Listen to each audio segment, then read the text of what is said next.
On Tuesday, Bicholim locals once again opposed the transportation of iron ore coming from Maharashtra through their locality, fearing air and water pollution, and have threatened to agitate if the transportation is not stopped forthwith.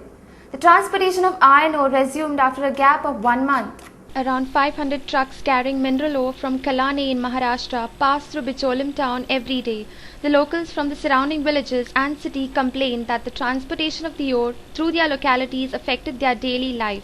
Naresh Sawal, a social activist, painted a grim scenario because of the transportation of the mineral ore through their villages and threatened to come onto the road. डिचोलेन मायनिंगचे प्रकरण बरेच वाढलेले आसा आणि डिचोले बरोबर महाराष्ट्रातल्यान जे transportation चल्ला ओराचे ते जर पळयलें जाल्यार आयज हे बाकीचे जे गांव सुखी आसले त्या गांवाचेर हे आक्रमण आसा. ट्रक बंद केल्ले पूण तरी सुद्दां लाटवेच्यान आतां बंद जाल्या आनी आतां ते नानोड्या मार्गे डिचोलेंतल्यान ट्रक वतात. आमी पळयतात ट्रक सामके फूल भरून येतात, स्पीड आसता आणि ह्या अशा परिस्थितीन रस्त्या वयले बाकीच्या वाहनांक ताचो खूब त्रास जाता.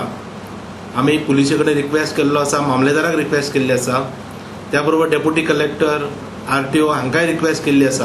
तांणी ताबडतोब ह्या प्रकरणान लक्ष घालचें, ही मायनिंग जे ट्रान्सपोर्टेशन जाता ते बंद करचें, नाजाल्यार एक दीस आमकां सगळ्यांक बिचोली बचाव अभियान आणि बाकीचे इतर नागरिक दिवचलचे हांकां रस्त्यार येवचे पडटले. The local councillor Kamalakar Teli has also endorsed his support to the agitation. आयज हांगा डिचोले शहरान परत हे ट्रक मायनिंगचे ट्रक सुरू जाल्लेले आसा.